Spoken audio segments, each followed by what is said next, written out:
ദൈവത്തിന്റെ വലിയ നാമം വാഴ്ത്തപ്പെടുമാറാകട്ടെ. ഈ വിശുദ്ധ ദിവസത്തില് പ്രഭാതത്തിൽ നമുക്ക് ഒരുമിച്ചായിരിക്കാൻ കർത്താവ് ഒരുക്കിയ നല്ല അവസരത്തിനായി ഞാൻ ദൈവത്തെ സ്തുതിക്കുകയാണ്. ഈ വിശുദ്ധ ശബത്തില് നമുക്ക് മോർണിംഗ് മന്നയിൽ ചിന്തിക്കാനുള്ള വിഷയം കൂടുതൽ കാര്യക്ഷമതയും ആഴമേറിയ സമർപ്പണവും ആവശ്യമാണ്.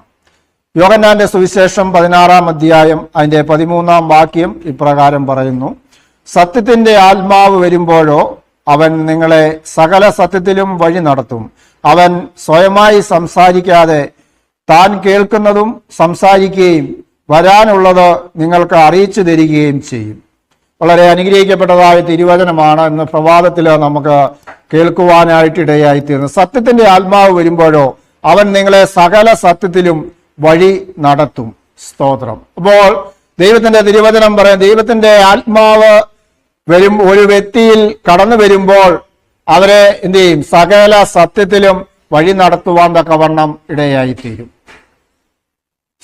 ഒരു സത്യത്തിലല്ല, സകല സത്യത്തിലും. അപ്പോൾ ദൈവത്തിന്റെ കൽപ്പനകളെ അനുസരിക്കുവാൻ, ദൈവത്തിന്റെ കൽപ്പനകളെ അനുസരിച്ചുകൊണ്ട് ദൈവം നമുക്ക് കാണിച്ചു തന്നതായ സകല മാതൃകയും അനുഷ്ഠിച്ചുകൊണ്ട് കർത്താവായ യേശുക്രിസ്തുവിനോട് പറ്റിച്ചേർന്നവരായി നിൽക്കുവാനുള്ളതായ ആ അനുഭവത്തിലേക്ക് ആരാണ് നമ്മളെ വഴി നടത്തുന്നത്?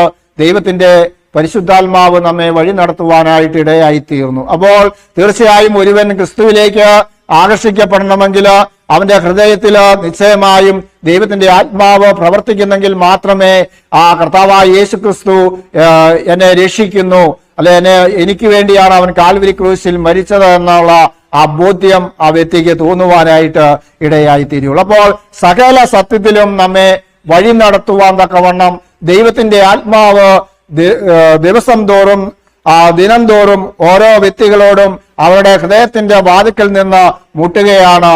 എന്റെ ശബ്ദം കേട്ട് നിങ്ങൾ വാതിൽ തുറന്നു വന്നാൽ തീർച്ചയായും അവനോടുകൂടെ അത്താഴം കഴിക്കുമെന്ന് ദൈവത്തിന്റെ തിരുവചനം നമ്മെ ഓർമ്മപ്പെടുത്തുകയാണ്. തീർച്ചയായും നാം ഹൃദയമെന്ന വാതിൽ തുറന്നു കൊടുക്കുമ്പോൾ തീർച്ചയായും യേശുവിനെ കുറിച്ച് അറിയണമെന്നുള്ളതായ ആ തീഷ്ണത, ദൈവത്തിന്റെ തിരുവചനം പഠിക്കണമെന്നുള്ളതായ ആഗ്രഹം ഒക്കെയും ഒരു വ്യക്തിയുടെ ഹൃദയത്തിൽ തോന്നിയെങ്കിൽ നിശ്ചയമായും ദൈവത്തിന്റെ ആത്മാവ് അവരെ പ്രേരിപ്പിക്കുന്നുവെന്ന് നമുക്ക് കാണുവാനായിട്ട് സാധിക്കുന്നു. അങ്ങനെ അവർ ആഗ്രഹിക്കുകയും അപ്രകാരം തിരുവചനം പഠിക്കുകയും ചെയ്യുമ്പോൾ നിശ്ചയമായും അവര് വലിയ സത്യത്തിലേക്ക് ദൈവത്തിന്റെ ആത്മാവ് വഴി നടത്തുമെന്ന് നമുക്ക് കാണുവാനായിട്ട് സാധിക്കുന്നുണ്ട്. അപ്പോൾ സകല സത്യത്തിലും ദൈവം നമ്മെ വഴി നടത്തുമ്പോൾ നിശ്ചയമായും സുവിശേഷത്തിൽ പറഞ്ഞിരിക്കുന്നതായ സകല കാര്യങ്ങളെയും, സത്യവേദ പുസ്തകത്തിൽ പറഞ്ഞിരിക്കുന്നതായ 66 പുസ്തകത്തിലെയും കാര്യങ്ങളെ നമുക്ക് മനസ്സിലാക്കി തരികയും നാം ഓരോരുത്തരും കർത്താവായ യേശുക്രിസ്തുവിന്റെ വരവ് പ്രതീക്ഷിച്ച് ആ പ്രത്യാശയോടുകൂടെ കർത്താവ് നമ്മെ ഏൽപ്പിച്ചതായ ദൗത്യം ചെയ്തുകൊണ്ട് കൽപ്പനകളെ അനുസരിച്ചുകൊണ്ട് നാം മുന്നോട്ട് പോകുമ്പോൾ പ്രത്യാശയോടുകൂടെ കർത്താവിന്റെ സന്നിധിയിലായിരിക്കാൻ തക്കവണ്ണം കർത്താവ് നമുക്ക് സകല സത്യത്തിലും നടത്തുവാൻ തക്കവണ്ണം എന്റെ ആത്മാവ് ഇല്ലാത്തവൻ എനിക്കുള്ളവനല്ല എന്ന് തിരുവചനം നമ്മെ ഓർമ്മപ്പെടുത്തുകയാണ്. അപ്പോൾ ദൈവത്തിന്റെ ആത്മാവ് നമ്മളിൽ ഉണ്ടെങ്കിൽ കർത്താവായ യേശുക്രിസ്തു ഈ ലോകത്തിൽ 33.5 തിരുവയസ്സ് വരെ ജീവിക്കുവാൻ തക്കവണ്ണം ഇടയായി തീർന്നു. അവൻ സകലത്തിനും മാതൃക നമ്മെ കാണിച്ചു തന്നതായ ആ സത്യത്തിലൂടെ നമ്മൾ നടക്കുവാനായിട്ട് ഇടയായി തീരും. കർത്താവായ യേശുക്രിസ്തുവിന്റെ പതിവ് എന്തായിരുന്നു?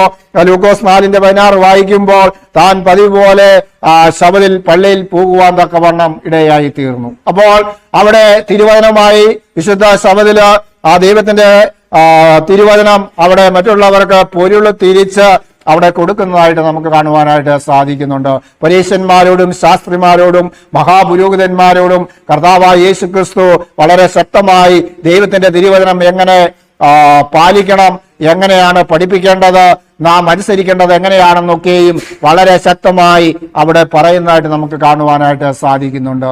എന്നാൽ മഹാപുരോഹിതന്മാരും ശാസ്ത്രിമാരും പരീശന്മാരും ഇപ്രകാരം ഇവന് ആരാണ് ഇങ്ങനെ പറയുവാനുള്ള അധികാരം കൊടുത്തത്, ഇവൻ ആരാണ് എന്നൊക്കെയുമുള്ള ചോദ്യം ചോദിച്ച് പലപ്പോഴും യേശുക്രിസ്തുവിനെ കൊല്ലുവാൻ തക്കവണ്ണം അവർ തക്കം പാർത്തിരുന്നു. അവനെ ദൈവദൂഷണം ആരോപിക്കുന്നതായിട്ട് നമുക്ക് കാണുവാനായിട്ട് സാധിക്കുന്നുണ്ട്. പ്രിയമുള്ളവരെ, നാം ഓരോരുത്തരും ദൈവത്തിന്റെ സന്നിധിയിൽ ദൈവത്തിന്റെ കൽപ്പന അനുസരിക്കുമ്പോൾ, വിശുദ്ധ സഭയിൽ നാം ആരാധനയ്ക്ക് കടന്നു വരുമ്പോൾ, ഒരുപക്ഷെ അനേകരെ നമുക്കെതിരെ വിരൽ ചൂണ്ടിയിരിക്കാം.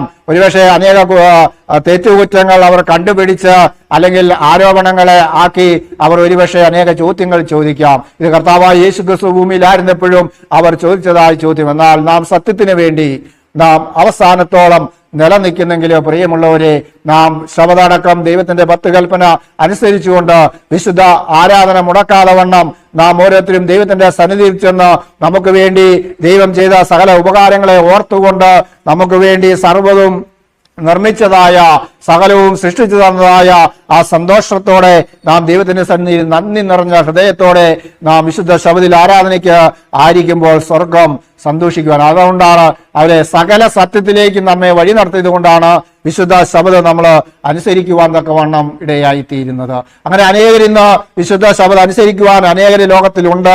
അവരെയൊക്കെയും അപ്രകാരമുള്ള അനുഭവത്തിലേക്ക് നാം കൊണ്ടുവരുവാൻ ദൈവത്തിന്റെ ആത്മാവ് അവരിന്മേൽ പ്രവർത്തിക്കണമേ എന്നുള്ള പ്രാർത്ഥനയാണ് ദൈവഭക്തന്മാരായിരിക്കുന്ന നമുക്ക് ഓരോരുത്തർക്കും വേണ്ടത് എന്ന് തിരുവചനം നമ്മെ ബോധ്യപ്പെടുത്തുകയാണ്. അപ്പോൾ ദൈവം നമ്മൾക്ക് കാണിച്ചു തന്നതായ ആ മാതൃക നാം പിന്തുടർന്നുകൊണ്ട് ദൈവത്തിന്റെ ഇഷ്ടം ചെയ്തുകൊണ്ട് ജീവിക്കുന്നവരായി തീരുന്നെങ്കിൽ നമ്മെ ആ കർത്താവായ യേശുക്രിസ്തുവിന്റെ വരവോളം നാം ഓരോരുത്തരും പ്രത്യാശയോടുകൂടി ആയിരിക്കാൻ തക്കവണ്ണം ദൈവത്തിന്റെ ആത്മാവ് നമ്മളെ എന്ത് ചെയ്യും?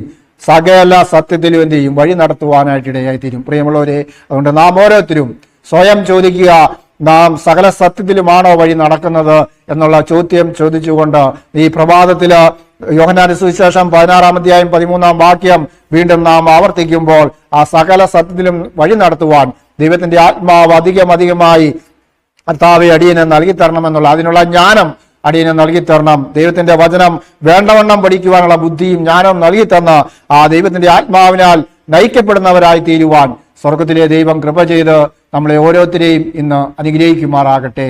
ആമേൻ. നമുക്ക് പ്രാർത്ഥിക്കാം. കരുണാസമ്പന്നായ ഞങ്ങളുടെ സ്വർഗീയ നല്ല പിതാവേ, ഈ നല്ല പ്രഭാത സമയത്തിനായി ദൈവത്തെ സ്തുതിക്കുന്നു, സ്തോത്രം ചെയ്യുകയാണ്.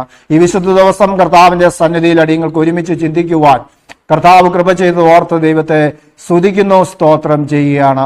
അനേക പ്രിയപ്പെട്ട രോഗത്താലും ക്ഷീണത്താലും പ്രയാസത്താലും ഒക്കെയും ആയിരിക്കുന്ന പ്രിയപ്പെട്ടവരുണ്ട്.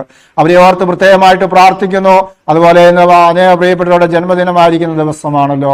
അവരെയും ഓർത്ത് പ്രാർത്ഥിക്കുന്നു. അവർക്ക് ആരോഗ്യവും ബലവും സന്തോഷവും സമ്മാനവും ഒക്കെ നൽകിക്കൊടുത്ത് കർത്താവിൽ ആശ്രയിച്ച് ജീവിപ്പാൻ സ്വർഗം അവരെ അനുഗ്രഹിക്കണമെന്ന് പ്രാർത്ഥിക്കുകയാണ്. അങ്ങനെ എല്ലാ നന്മകൾ കൊണ്ടും കർത്താവ് അടിയങ്ങളെ നിറയ്ക്കണം. യേശു ക്രിസ്തുവിന്റെ നാമത്തിൽ തന്നെ, ആമേൻ. ഇന്ന് തിരുവചനം കേട്ട എല്ലാ പ്രിയപ്പെട്ടവരെയും സ്വർഗത്തിലെ ദൈവം ധാരാളമായിട്ട് അനുഗ്രഹിക്കുമാറാകട്ടെ.